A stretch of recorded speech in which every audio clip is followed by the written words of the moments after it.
Hi all! Today's video is a tutorial about how to create or update metadata for your iOS app. Now, first of all, some of you will say, why do I need to spend time on creating or updating my metadata with all these algorithm changes and very high competition from big companies? It is very hard to rank high and to get that organic traffic. And yes, this is true, but at the same time, if you don't do your metadata right, you will not get indexed at all, and you will never get a chance to increase your rankings. That's why it is still important to put relevant keywords in your metadata and have a strong title and a strong subtitle. Another thing that people can be saying, oh, I don't need organic traffic, I will be running paid ads, and that's how I will get my traffic. And that's great if you have this opportunity. Not all of us can afford to do that, but what I know is that the combination of organic and paid always works the best. Why? Because if you are driving your paid traffic, if you are driving a lot of downloads to your app, then your organic rankings also grow and you also get a lot of organic traffic. And I have never seen an app or a founder that would be like, no, I don't need this free traffic. That's why I still believe that creating metadata correctly is a very good foundation. This is a tutorial. The video will be very practical. I will be using an ASO tool called AppTweak to show you the process. And to select an app, I need to select a random app right now. And let's select the one that is called Water Llama. It's a water tracker app that reminds you to where you can track like how much water you drink or liquid you drink throughout the day, and it also reminds you to drink your water. So we just added an app, so we will imagine that we are creating our own water tracking app. It is not launched yet, and if the app is not launched, to generate the list of keywords, we simply want to add a strong or just a competitor. So that's what we did. We added Water Llama as a competitor, and now we need to add other competitors to our list to spy on their keywords. Now, if you have not watched a tutorial about how to do a keyword research, then go ahead and do that, where I walk you through the process of like how we generate the list of keywords, what sources we can use. In this video, I will be doing that very, very fast to save our time. But you can also go back and see how we did it in more detail. So we added several competitors. We will try to actually add more. We will try to add more just to have a lot of apps to spy on. Water tracker, so that we have a very good list of keywords to choose from for our metadata. Since our app is new, we really need to have a big variety, and also keywords with lower volumes, lower difficulty, long tail keywords, because that's what we will be targeting. Now we have all our competitors here, and we will start spying on their keywords. We will see what kind of keywords bring most downloads for Water Llama, and then we can see how the app ranks, which keywords appear in top 1, top 2, 3, top 4, 10, etc. Reminder app. So that's what I'm doing right now. I'm going through all the apps, the competitors that I added, and I'm spying basically on their keywords to generate my own list. I created the list of keywords for my imaginary app based on the competitor app that we added, and also other competitors, and we spied on their keywords. And now we will try to select keywords for our metadata. Now, before we proceed, there is one important note that I need to mention, is that currently we are now in October 2025. There is a data issue coming from the Apple side when Apple started reporting volumes. I don't know whether it's incorrectly or they are re-evaluating search volumes or something, but all of a sudden, a lot of the keywords that had medium volume, they dropped to 5. For example, I will show you a keyword, drink water, was around 30, 32, 35, and then suddenly October 2nd, it dropped to 5, right? Or like water tracker, water llama. It was always 20, 22, 18, and a sudden drop to 5. So this actually makes our process a little bit harder because search volume is something that we take into account when we create our metadata. Now we have a walk around here. Here AppTweak will be showing you maximum reach. This is their calculation, this is their estimation, so you don't need to think that it's really 2100 whatever impressions. But this number will actually indicate that, okay, that's not really 5, that's something else, right? So for the purpose of this video, we will also be looking at the maximum reach. But in general, usually, the two parameters that you need to take into account while creating your metadata is search volume.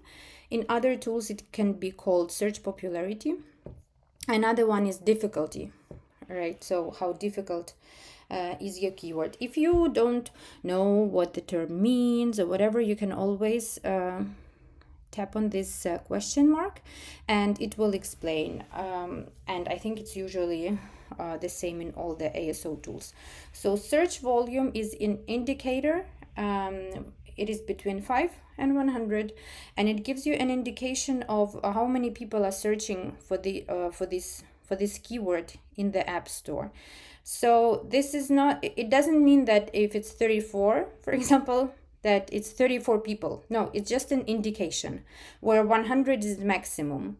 So 100 could be, I don't know, Facebook or TikTok, maybe even not. So 100 is maximum and 5 is minimum. Right, 5 could be 0, but 5 could be also something, but something minimum. Yeah, something, a small volume. Another, so this is search volume. Another thing is difficulty. Usually, very high volume keywords, they would also have high difficulty because a lot of apps will try to bid on them or target them. A lot of people want to rank for them because in this way they will be getting a lot of traffic, and that's what makes this keyword competitive. And that's what makes it harder for you to rank for it, because if you already have a lot of apps ranking for it, and if a lot of strong apps appear on top, then you will have our chance to rank for it. That's why we're looking at difficulty. When we are a new app and we're just launching, or maybe our app has existed but it's not as strong as Water Llama, for example, then we need to find a good balance between finding keywords that have medium volume but low difficulty. It is okay if at the beginning you are targeting low volume keywords. Yeah, so the process would be like this. You will start ranking for low volume keywords. You will start getting this initial traffic, and after some time you will be able to replace these low volume keywords with higher volume keywords.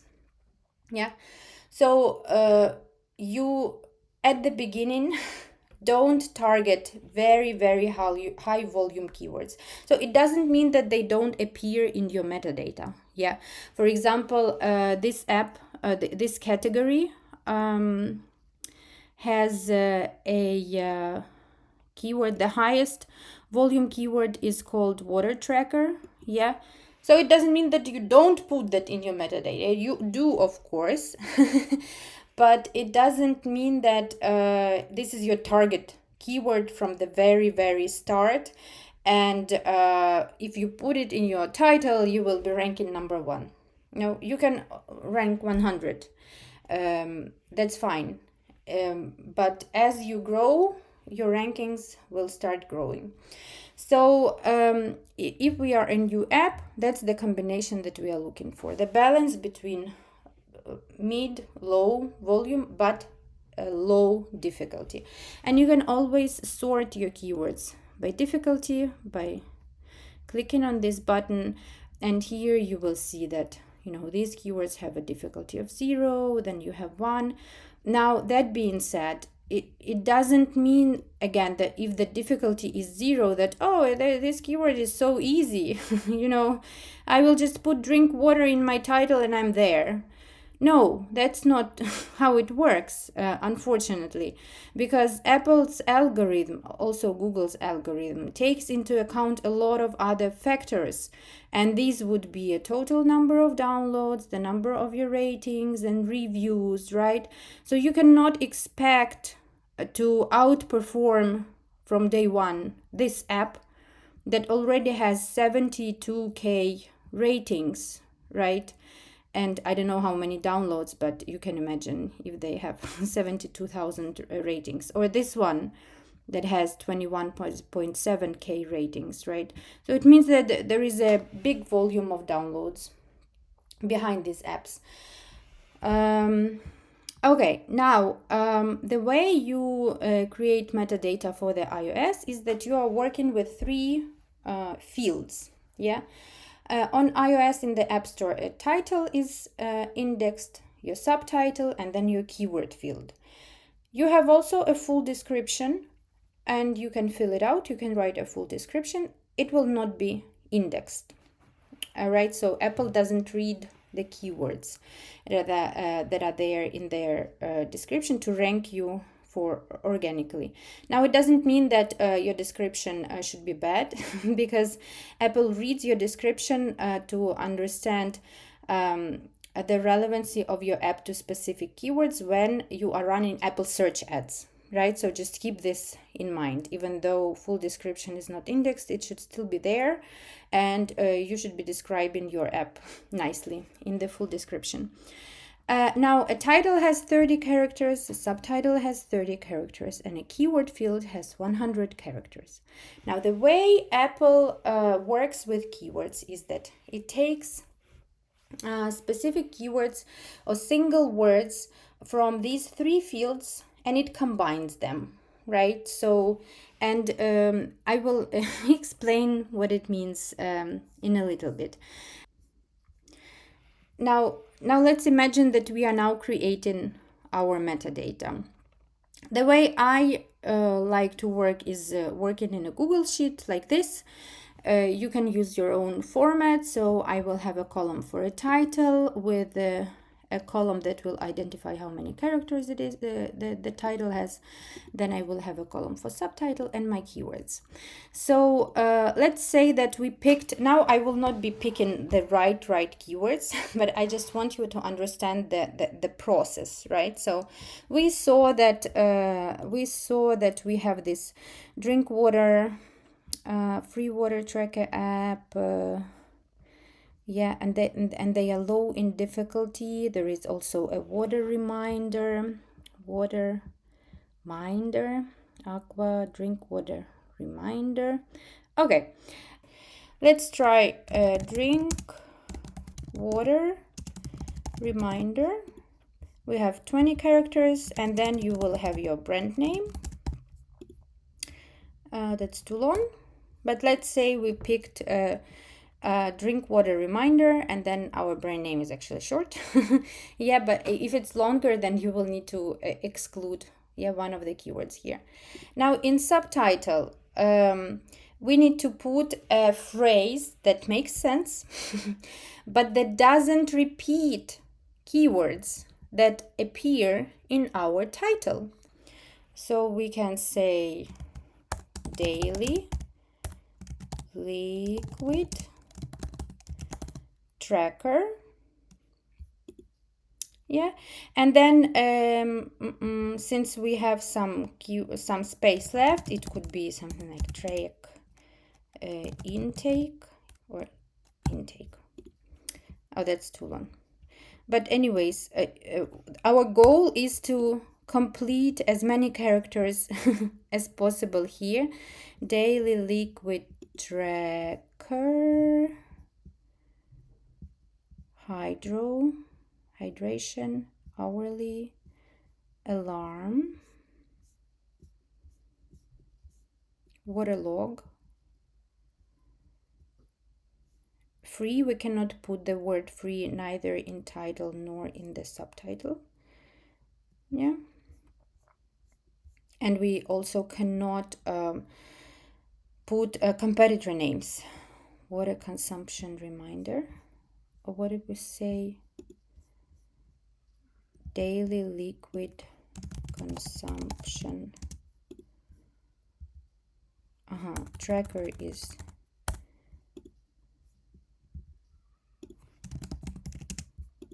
okay. Then we have a subtitle that will be track daily liquid consumption. This is not ideal. I would probably do it in a different way, but this is just to understand, to explain you the process. So the keywords that we have here, we are not repeating anywhere else. So we are not repeating drink or water or reminder in subtitle or in keywords. It needs to be repeated only once in the metadata in the App Store, and that's enough. Yeah. Then what Apple does, it combines, as I said, each single keyword with another single keyword. So for example, it can take track from the subtitle and water from your title. Track water will be your target keyword, and that's how you are targeting it, by putting track in the subtitle and water in your title, right?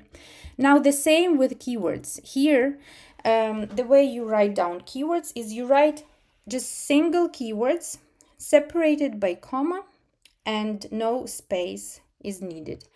Now, title and subtitle are visible to everybody. Keyword field is not visible to anybody. And that's where you can also add your competitors. Now, so just to give you an example, you would put tracker, and then you would put maybe hydration. So you see, I'm writing the keywords, just single keywords, not a combination, not a phrase, one word. I'm separating it by comma, and I'm not adding any spaces here. Okay. And then I said we can add our competitors, which will be like water llama. Or for example, if I add a word llama, a water llama is one word, right?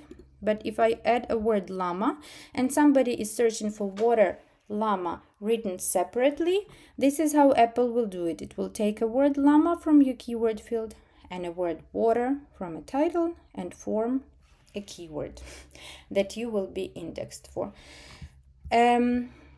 And you will have 100 characters here, so you see that you have a bunch of characters left, and you can add more. And you add more from the keyword list that you have here. Right now, I only have 39. That's not enough. I like to have more, right? But this was just for the purpose of, showing you. We can add a word monitor. Then we can add a word minder, which is also a competitor, right? So that's how you create metadata. And a question that I get asked is, am I allowed to put, competitor names? Yes, you can do that in the keyword field. You cannot do that in the title and in the subtitle. Now, according to Apple rules, you cannot target competitors, right? But they always let it through, right? Of course, if you put water llama in subtitle and title, they will catch that. That's for sure. But if you put these smaller competitor names in your keyword field, that's usually fine, right? So that's how you create your metadata.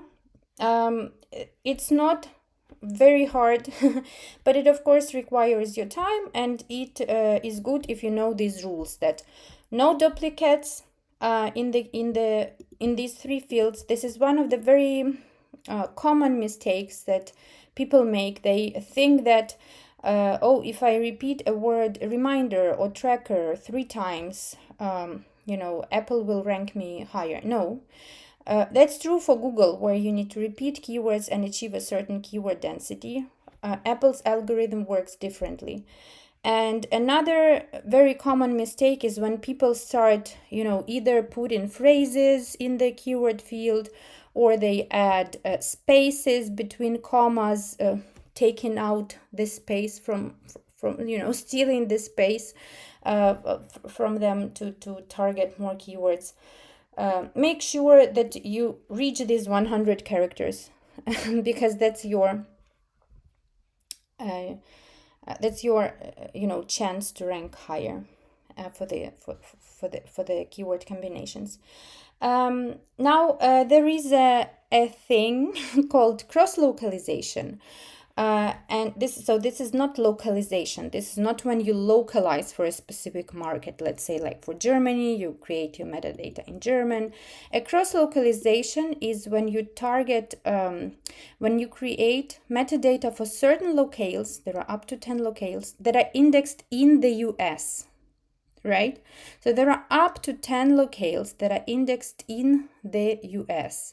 And if you add them to your app store, and these could be Arabic, Chinese, simplified Chinese, traditional, up to 10 of them, if you add them to your App Store Connect and then start adding English keywords, so those keywords that are relevant for your English US market, they will be actually indexed in the US. And in this way, you can also extend the range of keywords that you are targeting. Now, cross-localization is not the topic of this video. I will record another video about that. It doesn't mean that your app needs that necessarily, and you need to use all the 10 locales.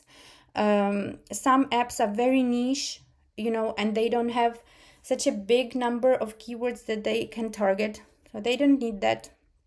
But a lot of apps are in a very competitive space, and there are a lot of keywords, and that's where cross-localization is actually very handy. Yeah, so I will record a separate video about cross-localization.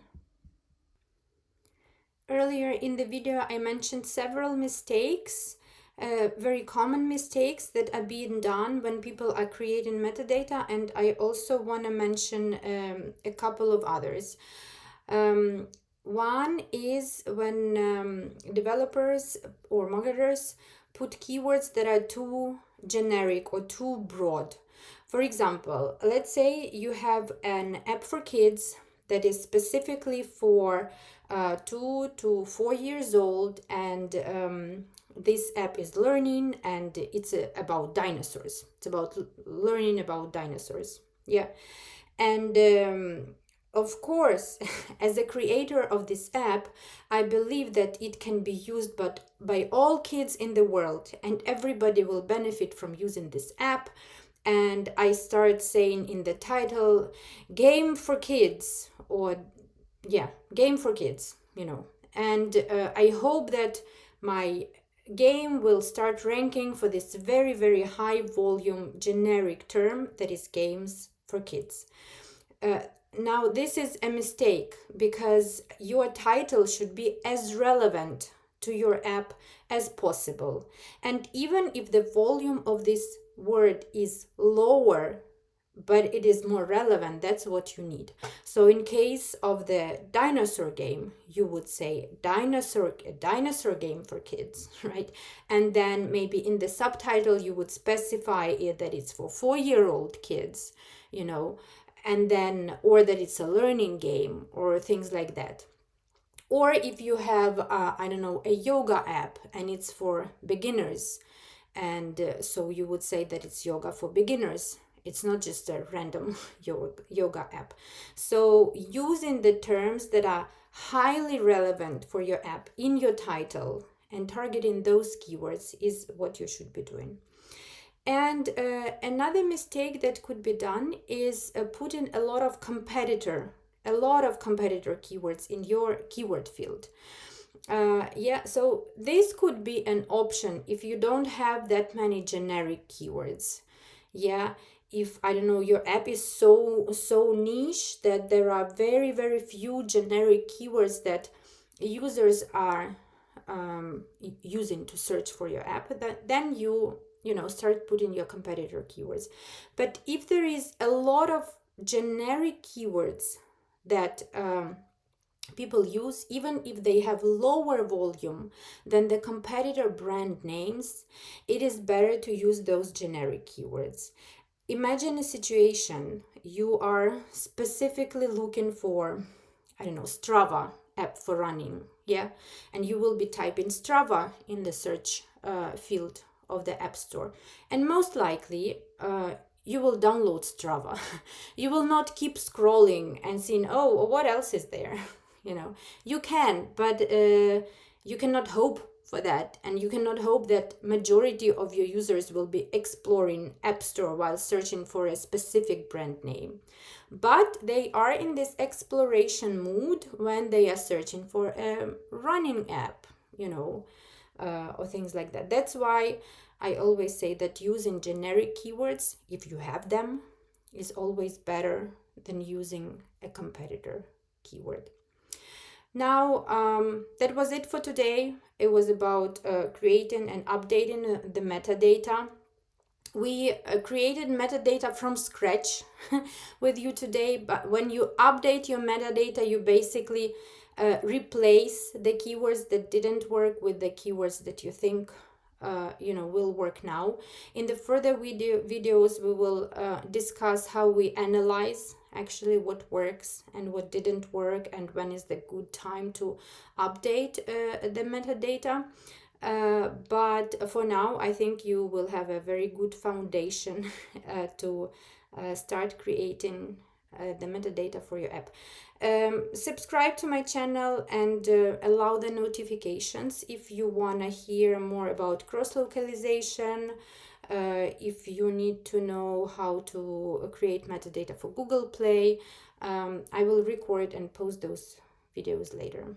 Thank you for watching and have a nice day.